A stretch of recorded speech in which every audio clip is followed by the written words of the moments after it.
Alrighty then. So here is the second example that I'm giving you here of a more organic shape.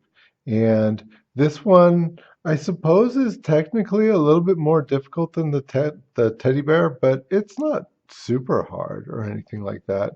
So we'll kind of go through it a little bit.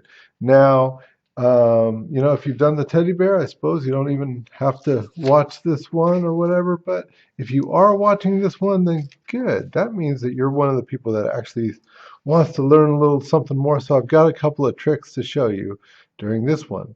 Okay, so maybe we'll start with that right off the bat. So one of the things is that when working out this drawing here, there was a few things that were a little bit frustrating, right? That, getting things right. Like for one thing was getting the wings. Like, okay, so if this guy's got body to him, some depth to him, then those wings would have to be set back a little bit. Naturally, I would have wanted to put the wings a little bit more towards the front here, right? But that just wasn't right, if I thought about it. So, anyways, in working out all these things here, you might tend to get a little frustrated. So you might start off drawing real light, but then you're like, gosh, and doing some dark stuff and just, whatever. That's cool. So, you work out your frustration, and then before you go to making a finished drawing, what you could do is you could just take another piece of paper, put it over it, and since you've already drawn pretty dark out of your frustration or whatever, right, you can see the lines underneath and you could just trace. You could just trace the ones that you want. You don't have to trace the ones that you found that you didn't need. And everything's already been worked out on you. And now you have a nice, neat drawing that you can work from. And it's nice and light too, right? Because the thing is that once you've drawn dark, it's hard to erase. It's hard to overdo that. So anyway, so that was trick one, right? Is that you could just trace. The other thing was that, like I was saying, when doing this one here, one of the first things that I did was I put the wings too close to the body, right? And when I thought about it, wait a minute, that's just not right. That's just not right. So how would that work? And I ended up drawing my sort of my body through and moving the wings back, right? But let me show you that in more conceptual form. Okay. So here I've got a cube. All right, and I'll make the lines nice and dark so you can see them.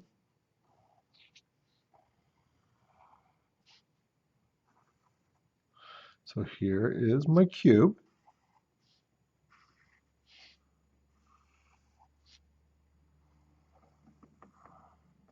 And here is a cylinder.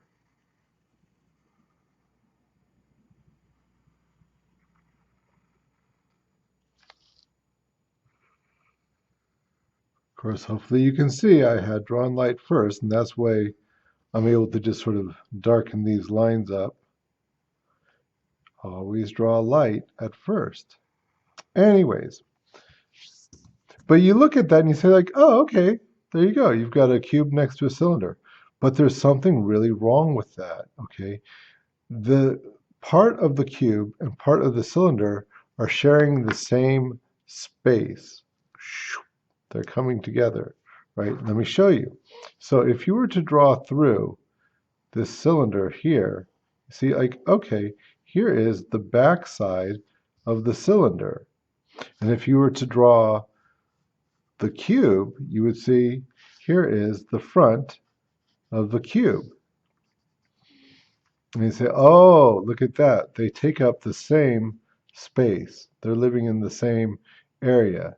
Now, this is especially important, not just for my art people, but also for the folks that are doing the computer graphics, or I should, excuse me, the computer animation, right?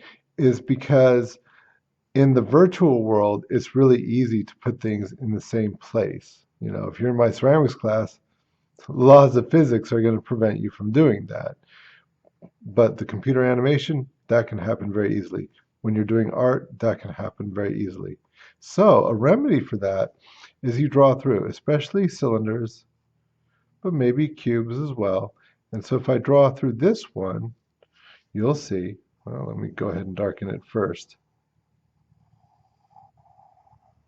So here's my cylinder, right? And one thing I could do is I could start with the bottom. Because if I start with the bottom of things, then I know that they are going to have their own space. That's always going to be the case if I start with the bottom. So there's my cylinder. And so if I have my cube, you'll see that these things are not going to intersect each other. So you're good, right? Okay. Here it is. Ready? Da da da da da da da.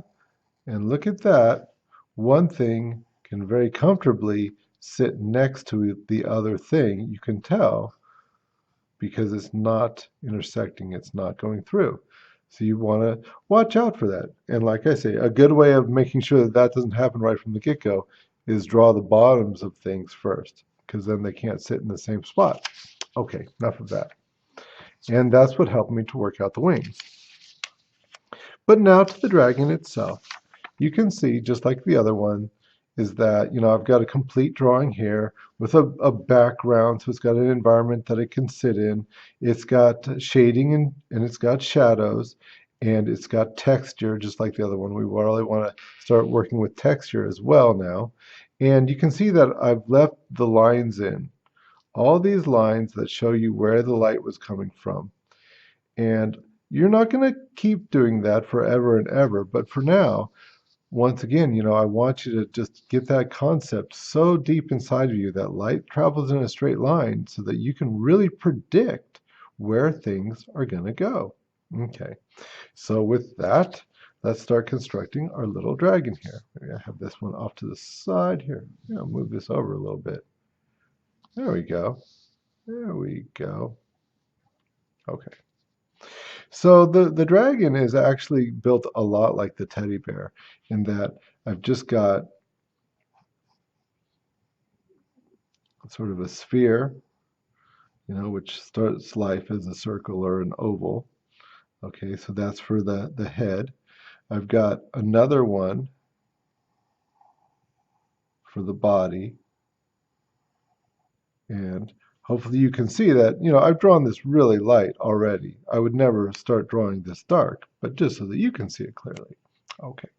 And so then I've got another one right here for its base, where its hips and its belly and everything are.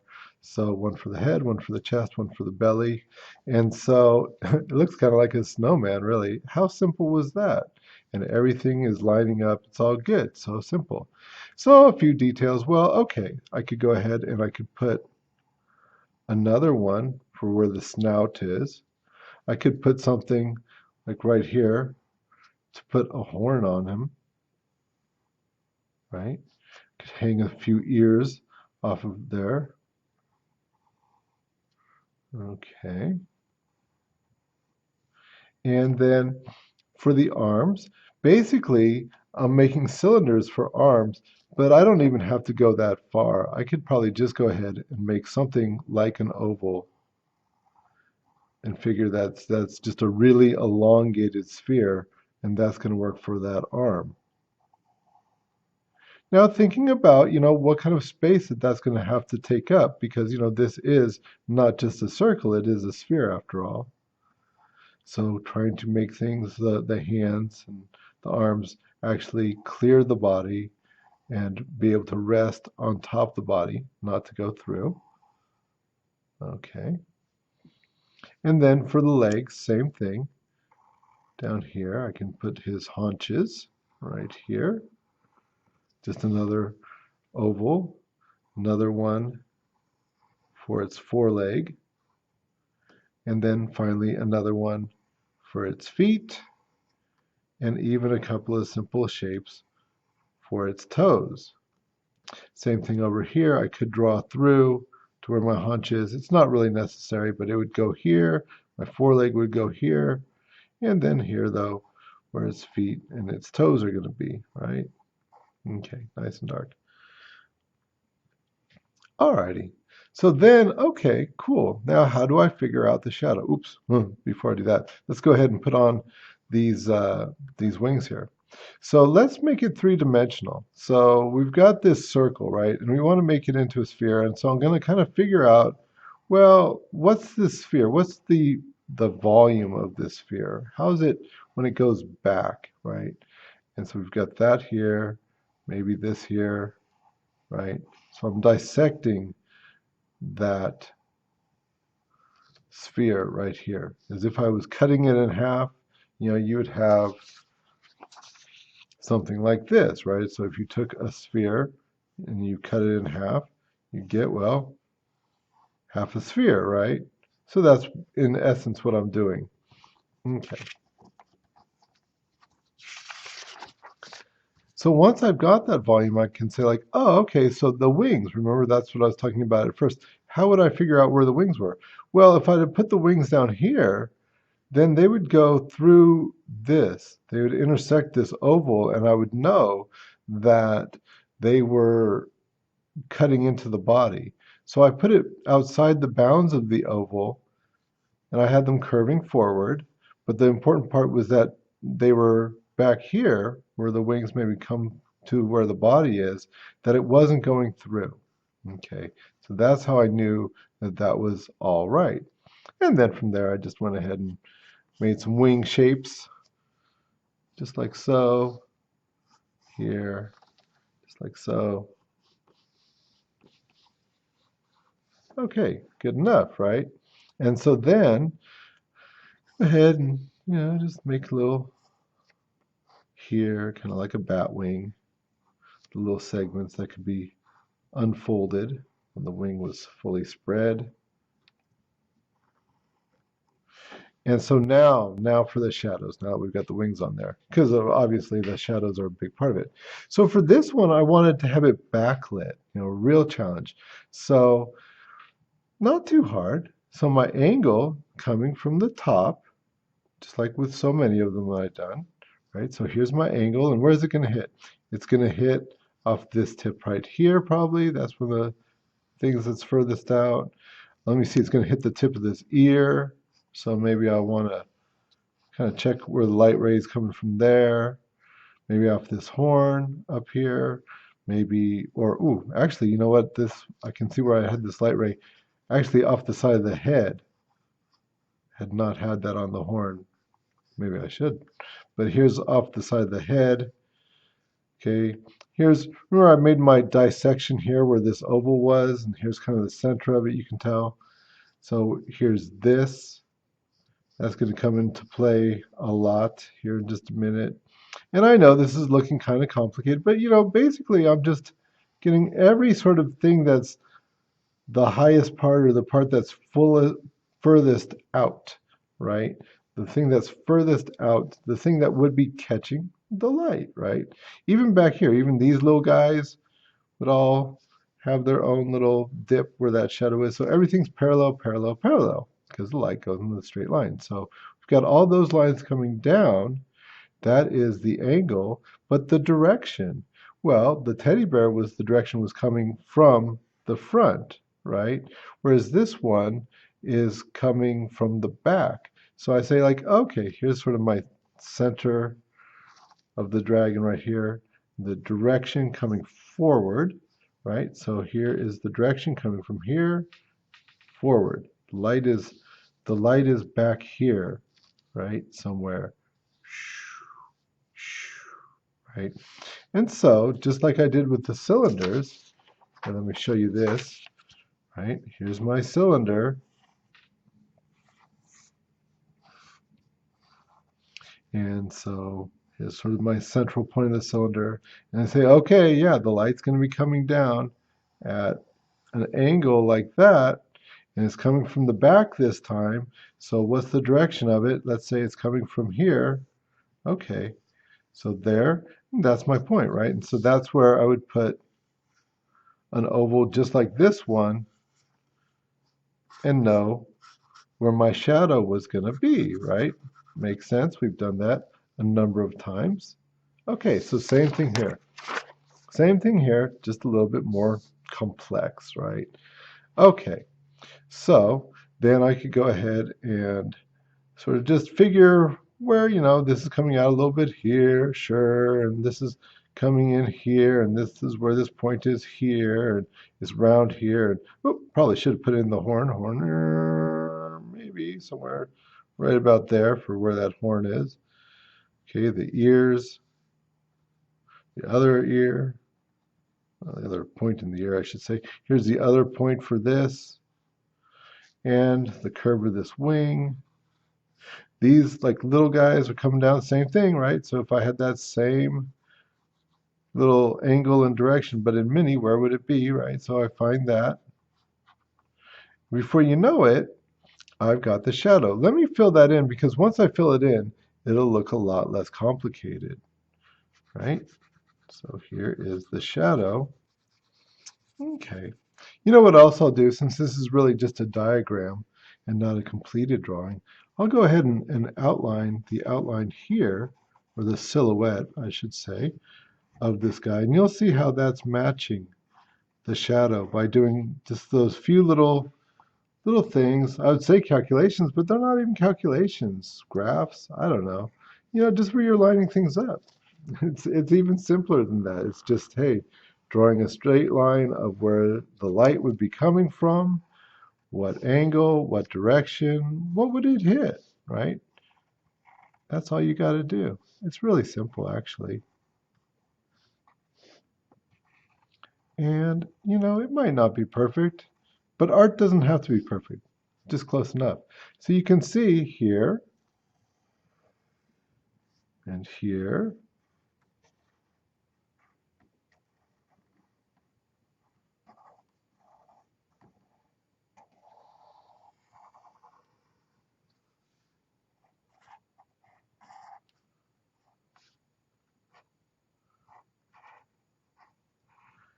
How that's a pretty convincing shadow area, right? If we had our light coming down here from this direction, boom, there it is. Hopefully that makes sense to you. Okay, the rest is really just filling in the details. So, for instance, if I was to shade in here, I'd want to make a gradation maybe. So if I had this here and let's say this here, I want to work out what the structure is going to be there a little bit, and then just maybe vary my tone a little bit. So from one part to another, maybe I'll make it a little bit darker here and let it get a little bit lighter as it comes towards the middle here. And I'm thinking about that more or less logically because here would be, from our perspective, the thickest part because you would see, the wing would be coming towards you there. The fold would be coming more towards you, whereas back here, it'd be flatter. So it's not that the wing is any actually physically thicker in any part, it's just that the angle would change. So when you're drawing imaginatively, you just have to think logically. That is, if you're making things that are more or less representative, more or less, realistic. Obviously, if you're making things that are abstract and just, symbolic and whatever, cool. That's a whole nother line of thinking. And, hopefully we'll get into that in my more advanced art classes. I find it's kind of funny because most people who are, let's say, non-artists, they will look at stuff like this, stuff that is, more naturalistic, and they'll think, oh, that must be hard. No, actually, this kind of stuff is really easy because it's super logical. The harder stuff is that more creative stuff. Absolutely. Anyways, so here, and so everything can be shaded a little bit. Obviously, everything here would be in silhouette, but even though things are in silhouette, we still have areas that are going to be lighter and darker. Otherwise, you won't get the sense of form, And it's true too. Even if my one hand was being shaded by my other hand, you can see that there, you still see the form that makes up my fingers. You still see the shading, a difference in light and dark in different areas. That would make that up. So, it's your basic, here is the shading of a sphere, right? So same thing with this, I've got my light coming in here, right? So this is going to be darker towards the bottom, right? Maybe as it comes out, and catch a little bit of light up here. So same thing here, I've got it a little bit darker towards the bottom, and as the belly comes out, that's going to be a little bit lighter. Okay. The other stuff is just, texture. So for instance, let me get a clean sheet of paper here. For instance, when making the scales, maybe my line quality, hey, remember lines? Maybe my lines is rougher. Or maybe my line is like super smooth, right? Depending on just how you want the effect to be. So here's a sort of a smoother version for those scales. Here would be a rougher version, for those scales. Maybe lines don't line up exactly, whatever, right? And then within each scale itself is just, it's a mini form. So let's say maybe darker towards the bottom,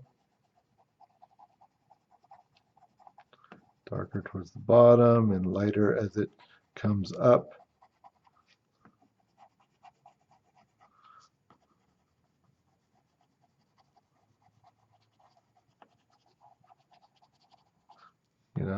But on the other hand, little bit of shadow off the other one. That's what's really giving it the depth. But I digress. Anyways, maybe on the other hand, maybe this dragon has smoother scales, right? In which case you'd just be shading a lot smoother. So here, once again, a little bit darker towards the bottom. And just every little thing is its own little form. And so every little thing is going to have its own shading and maybe even shadows. Like here, if you think about it, so here's the little form that makes up the scales. And since each one of these comes out, maybe under here, oh, look, it casts a little shadow as well. Each one on top casts a little shadow on the one below it. See, that's what's really giving you a better sense of depth. A little trick, just a little trick sometimes, is if you put a light little line around an area, for some reason or another, your eye will see this little area inside as being lighter than the part that's around it. So you can draw a highlight even into a white area that way. Kind of a cool little trick.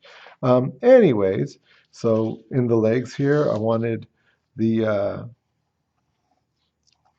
scaly part, right? I could draw individual scales, and each one of those could have its own, little bit of shading and shadow. On this one, it's smaller and everything, just a bunch of scribbles.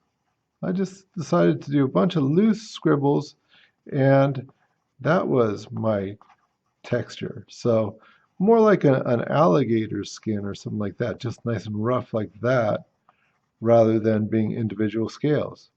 Since this is just out of the imagination, it's whatever you want to do. Okay, the other thing though is that, remember we did the value scale and we did it all the way from dark all the way to light. And so sometimes you'd work from medium to light. In this case, we're working mostly, since this is in the silhouette, this is in the shadow. This is all in shadow here, right? So we're going to work from medium to dark, or from dark to medium. So, okay, so here we go. So I've got my scales here, right? And so, but the whole thing is in shadow. So one thing I'm going to do is I'm going to make sure that my darks are really nice and dark, right? And then maybe I'll end up shading the whole thing.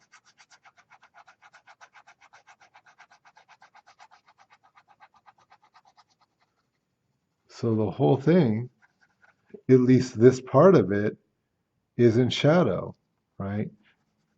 And in doing so, I've made every value a little bit darker by putting this other little bit of value over top of it.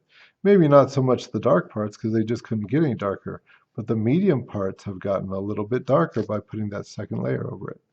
Anyways, and the rest is well detailed. I think the most complicated part about this thing was the structure. But yeah, after that, it's just details. Are you going to put the eyes, and are the eyes going to match the form? Thinking about the volume of the form as you put the eyes in it. They're round, right? The snout, how would you do that?